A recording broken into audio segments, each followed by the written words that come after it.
I knew it was over the moment I read that text. Not because it was dramatic, not because it said goodbye, but because it didn't.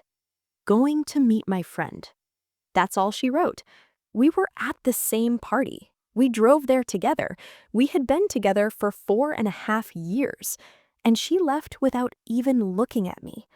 I remember standing in that living room, music blasting, people laughing, red cups everywhere, and feeling like I had just been quietly erased. I called her. No answer. Texted her. Nothing.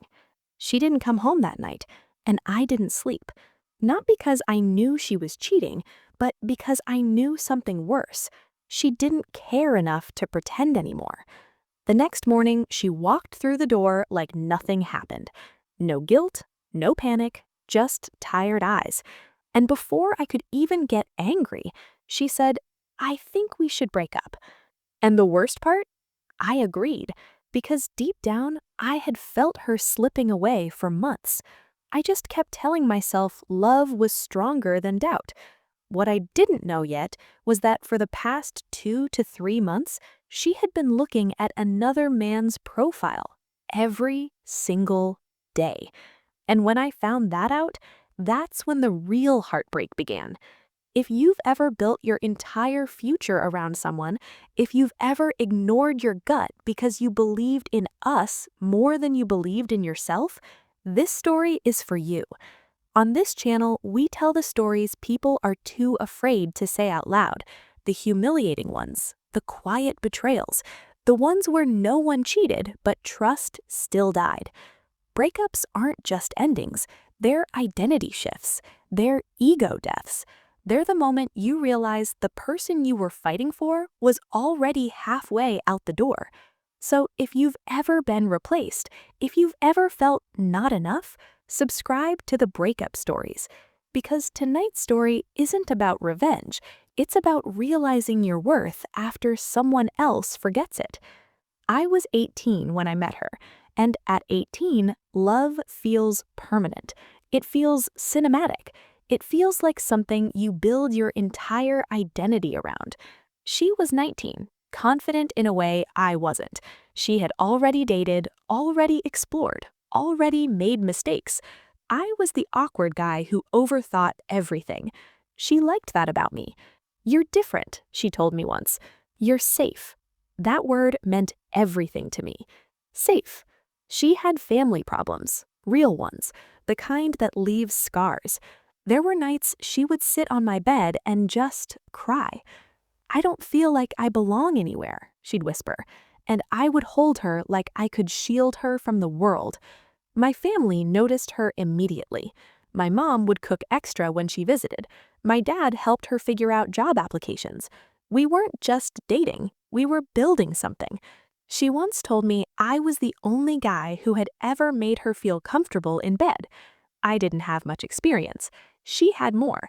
That used to bother me at first, I won't lie. I'd imagine the other guys, compare myself to ghosts. But when she looked at me and said, "You're the only one who's ever satisfied me," it felt like a victory, like I had earned something, like I mattered. When we moved in together at 20, it felt like leveling up. We were ahead of everyone else. Other couples were still casually dating. We were signing leases, buying furniture, playing house. But there was something off. Not wrong, just heavy. One night while assembling a bookshelf, she paused and said quietly, "Do you ever feel like we're growing up too fast?"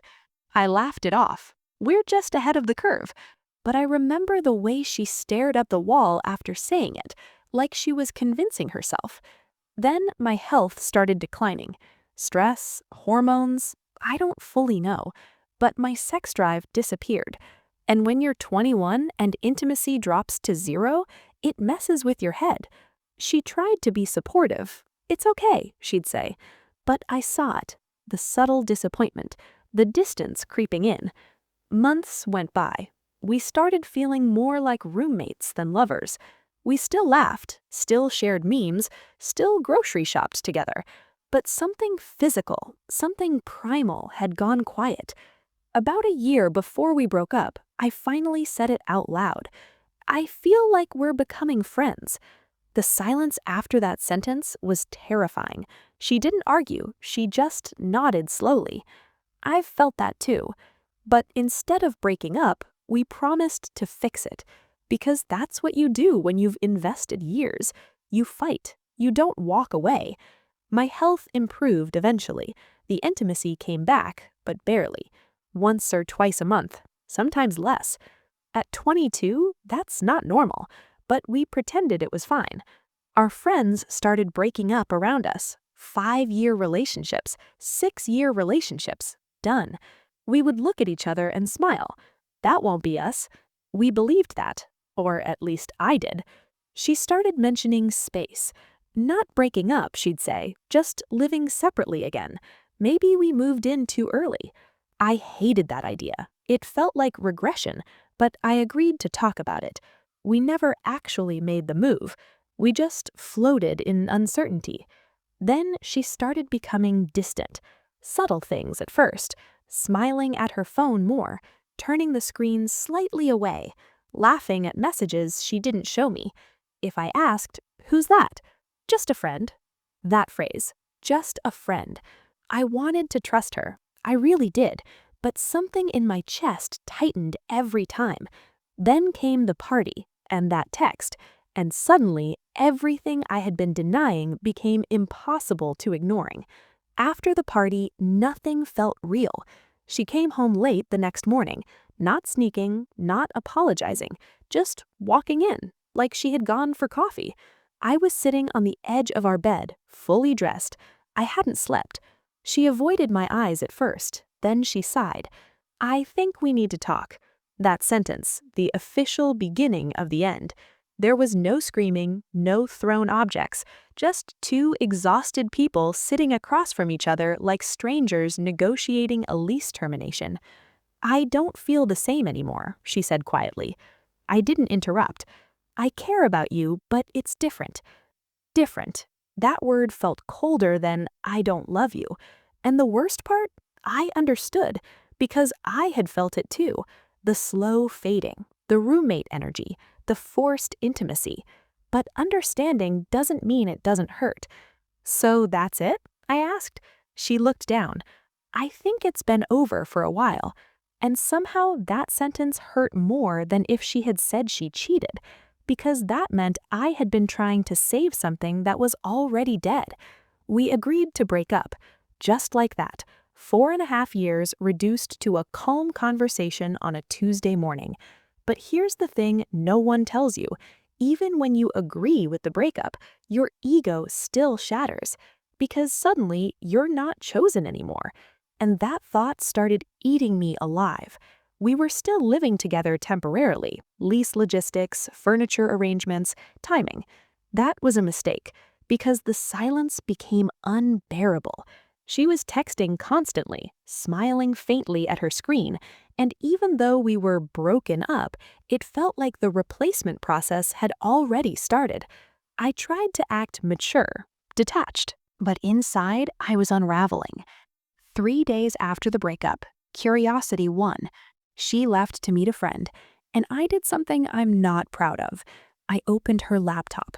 I told myself I just needed clarity, closure. But what I was really looking for was confirmation, and I found it. His profile was open in her browser history. Not once, not twice, every single day. Scrolling back through weeks, then months. 2 to 3 months of daily visits. Then I saw the messages. Not full conversations, I didn't read everything, but enough. Flirty, suggestive, inside jokes. "Can't wait to see you. Last night was fun." Timestamps before the party, before the breakup, before she told me she felt different. I felt like I couldn't breathe. My chest tightened. My hands were shaking so badly I had to sit down. She had emotionally moved on before she physically left. That's what destroyed me. I wasn't losing her in real time. I had already lost her months ago. When she came home that night, I confronted her. At first, she denied anything serious. "We're just talking. You're making this bigger than it is." Gaslighting doesn't always look dramatic. Sometimes it sounds calm, controlled. like you're the irrational one. You went through my laptop? She asked, suddenly defensive. And yes, that was wrong. I knew it was wrong, but I looked her in the eyes and said, "Don't change the subject. How long has this been going on?" Silence. She sat down. Long pause. "I met him a few months ago." My stomach dropped. A few months? We were just friends at first. At first. That phrase always means there was a second phase. "Did you sleep with him?" I asked. "No." "Did you stay over?" Pause. "Yes." That felt worse than a yes to sex, because staying means intention. Staying means choosing. You told me you were with a friend. I didn't want to hurt you. That sentence made something snap inside me. You were already hurting me. The room felt smaller, tighter, like the oxygen was being pulled out. Eventually, after hours of fragmented conversation, the truth came out. She didn't sleep with him until 6 days after we broke up, but she had been emotionally invested long before. She had been curious, interested, drawn in, while we were still sharing a bed, while I was still trying to fix us. That's when the comparison started. He was 33, 10 years older, an alcoholic. Fun, she said. Fun. I started replaying everything in my head. Was I boring? Too stable? Too safe? Was my health issue the turning point? Was my lower sex drive the moment she started looking elsewhere? I felt small, replaceable, like a starter boyfriend who helped her get through her early 20s. I started imagining her laughing at his jokes, touching his arm, doing things for him she stopped doing for me. And jealousy is ugly. It makes you think things you hate yourself for thinking. But underneath the jealousy was grief, real grief, because I had built my identity around being her safe place, the one who helped her escape her family, the one who supported her, the one who loved her through everything. And now she was choosing chaos over stability, excitement over history, novelty over loyalty. But here's the truth I didn't see yet. She wasn't choosing someone better, she was choosing someone new. And new feels intoxicating when you've been in something stagnant. We tried having mature conversations after that, sitting on the couch like adults, talking about where it went wrong. "I think I fell out of love slowly," she admitted one night. "When?" "I don't know. Maybe a year ago?" A year. That meant we were still making plans, still talking about future apartments, still pretending. I felt embarrassed. How did I not see it? But then again, I did. I just didn't want to believe it. Denial is powerful, especially when your entire future is attached to one person. The final blow came casually, almost accidentally. "I feel alive again," she said while talking about him. She didn't mean to hurt me, but she did, because what does that make me?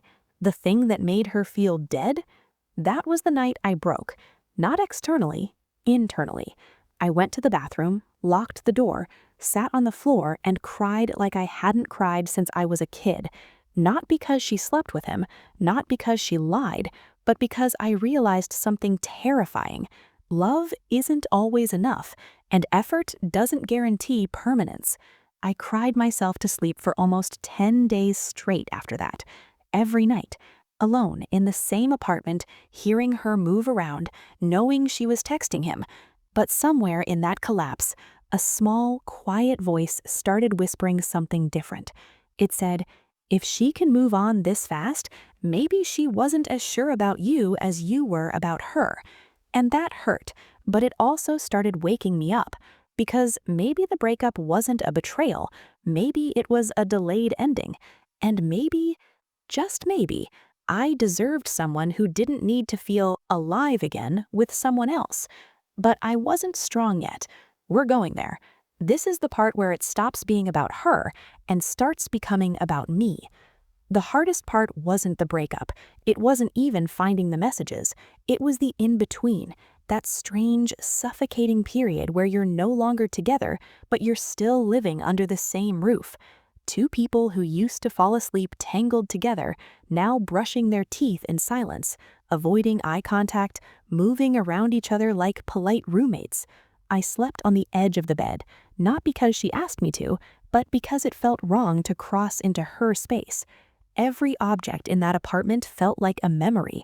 The couch where we planned trips, the kitchen table where we talked about getting a dog, the hallway where she once jumped into my arms when I surprised her after work. Now it was just space, cold space. I stopped eating properly.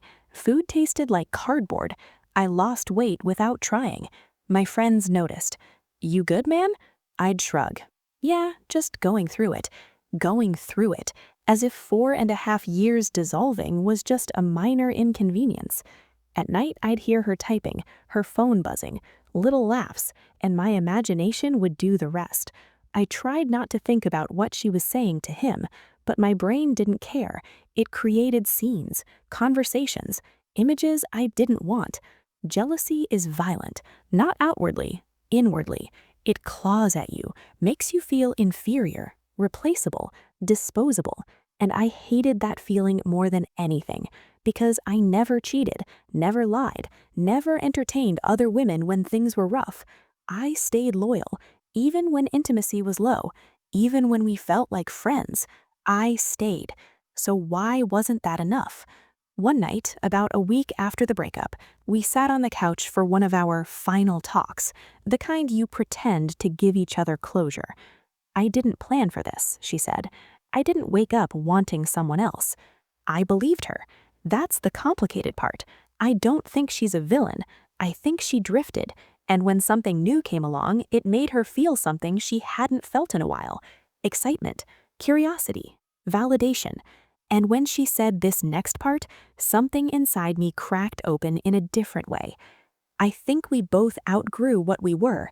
Not outgrew each other, outgrew what we were. The 18-year-old versions of us, the trauma-bonded kids playing house at 20, the couple pretending stability was the same thing as passion. I wanted to argue, but I couldn't, because deep down, I knew there was truth there. We had changed. My health scare had shaken my confidence. Her independence had grown stronger. We weren't two scared teenagers anymore. We were becoming adults, and maybe we just didn't evolve in the same direction. But grief doesn't care about logic. It still hurts. The day I moved my last piece of furniture out felt surreal.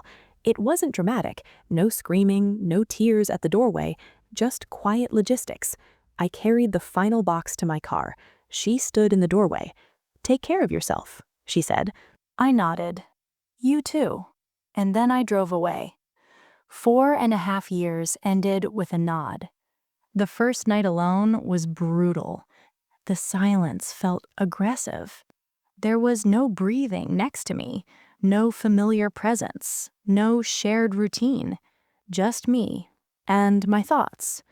I broke down that night, not the controlled kind of crying, the kind where your chest tightens and you can't regulate your breathing, the kind where you question everything about yourself. Was I too passive, too safe, too predictable? Was I not ambitious enough? Was I sexually inadequate? Did my health issues make me see me as weak? Your mind becomes cruel when you're alone. But here's where something subtle shifted. Around day 10, I woke up without that immediate punch in the stomach. It was still there, but lighter. I went for a run, not to impress anyone, not to win her back, just to feel something different. The air was cold, my lungs burned, and for the first time in weeks, the pain in my body felt better than the pain in my head. So I ran again the next day and the next. I started cooking actual meals again, cleaning my space, rebuilding routines, not dramatically, quietly. And here's the weird part. The more I focused on myself, the less I thought about him. That 33-year-old alcoholic she described as fun. At first, I compared myself constantly, but slowly something logical started forming. If she needed someone chaotic to feel alive, that says more about where she's at than about my value. I realized something uncomfortable. I had built my identity around being needed. I was the safe guy, the fixer, the supporter, but I never asked myself, was I actually fulfilled? Or was I just comfortable? Because love at 18 feels intense, but intensity isn't the same as compatibility, and stability without passion becomes friendship. The turning point came unexpectedly. About 3 weeks after I moved out, she texted me, "Can we talk?" My heart raced. Old reflex, hope mixed with fear. We met at a coffee shop, neutral ground. She looked different, not physically, but energetically, less certain. We talked casually at first, work, life, adjustments. Then she said it. "He's not what I thought." There it was, the validation my ego had secretly wanted. But instead of feeling victorious, I felt calm. She explained he drinks more than she realized. He's inconsistent, immature, fun in small doses, not stable. I listened, didn't interrupt, didn't smirk, didn't gloat. And then she asked quietly, "Do you ever think we made a mistake?" That question would have destroyed me 2 weeks earlier. I would have jumped at it, seen it as redemption, proof I was enough. But sitting there, something in me had changed, not fully healed, but clearer. I said, "We didn't break up because of him. We broke up because we stopped being right for each other." She looked down. I continued, "I don't want to be someone you come back to because the other option didn't work." That was the first time I truly felt like a man instead of a wounded boy. It wasn't anger, it wasn't pride, it was self-respect. And when I walked away from that conversation, I realized something powerful. I wasn't broken. I was finally awake. Awake to the fact that love without alignment fades. Awake to the fact that loyalty alone doesn't sustain desire. Awake to the fact that someone choosing someone else isn't proof you're not enough. It's proof they're looking for something different. And I don't want to be different. I want to be chosen, fully, without hesitation. That night, I didn't cry. I didn't spiral.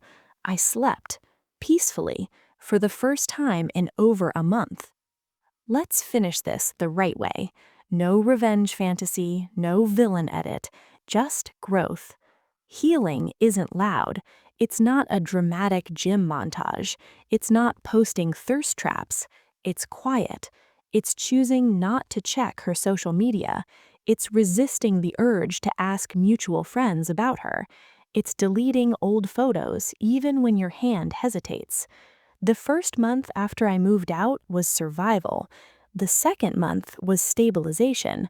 By the third month, something shifted. I wasn't waking up thinking about her anymore. I was thinking about my own life. I started training consistently. Nothing extreme, just discipline. 3 runs a week, weights twice a week, cooking real meals, fixing my sleep schedule. Updated my wardrobe slowly, nothing flashy, just clothes that fit better, felt better. And the weird thing, the more I focused on building myself, the less I needed her to regret losing me. Because that's the trap. Right after a breakup, you want them to feel it. You want them to realize what you lost. You imagine them scrolling through your profile thinking, "I messed up." But real growth happens when you stop needing that validation. Around month 3, I heard through a mutual friend that things weren't great with the older guy. Drinking problems, inconsistent behavior, arguments. I didn't feel satisfaction. I felt clarity. She didn't upgrade, she escaped boredom. There's a difference. One night, she texted me again. "Hey, can we catch up?" This time, it felt different, less casual, more vulnerable. We met again, same cafe. She looked tired, less spark in her eyes. We talked about surface-level things for a few minutes before she said it. I don't think I realized how stable we were. Stable, that word used to feel like an insult. Now it felt like a compliment. She continued, I think I confused excitement with connection. I didn't interrupt because she needed to say it out loud more than I needed to hear it. Then came the question, do you think there's any chance for us? There it was, the moment my past self had fantasized about, the redemption arc, the comeback. And here's the truth. For a split second, my ego lit up. Validation, proof I wasn't the problem, proof I wasn't replaced. But that feeling faded quickly because I remembered crying on that bathroom floor. I remembered hearing her say she felt alive again. I remembered how small I felt comparing myself to someone she described as fun. And I realized something powerful. I didn't want to win her back. I wanted to win myself back. I care about you, I said calmly, and I'm grateful for what we had. Her eyes watered. But I don't think going backwards is growth. Silence, not angry, not dramatic, just acceptance slowly setting in. You've changed, she said quietly. I had to, I replied. That was emotional justice, not revenge, not humiliation, just me choosing not to accept a position I once would have begged for. We parted ways gently, no slammed doors, no bitter words, just two people acknowledging they were chapters in each other's lives. After that conversation, something settled inside me. I stopped framing the breakup as something that happened to me. It became something that happened for me. Because here's the uncomfortable truth. We probably should have broken up a year earlier. We both felt the shift. We both ignored it. We were clinging to history, to comfort, to identity. But love at 18 isn't supposed to last forever in most cases. It's supposed to teach you. It's supposed to stretch you. It's supposed to show you what you value and what you can't compromise on. I learned that I need alignment, mutual desire, emotional honesty, not just loyalty. I learned that sexual compatibility matters, that pretending something is fine doesn't fix it, that staying out of fear of starting over is still fear. And maybe most importantly, I learned that being replaced doesn't mean you're replaceable. It just means someone was searching for something you weren't meant to provide. A few months later, I ran into her at a mutual friend's gathering. No tension, no jealousy, just familiarity. We hugged, brief, polite. She introduced me to someone she was casually seeing. I didn't flinch, because I wasn't competing anymore. I was evolving. Driving home that night, I realized something that would have sounded impossible months ago. I was grateful. Grateful she left when she did. Grateful I saw the red flags. Grateful I had to sit alone and confront my insecurities. Because if she hadn't walked away, I might still be half asleep in a relationship that felt safe but stagnant. And now I feel something different. Not heartbreak, not anger, but readiness. I'm 22. My life isn't ending. It's starting. The next woman who walks into my life won't get the insecure boy comparing himself to ghosts. She'll get a man who knows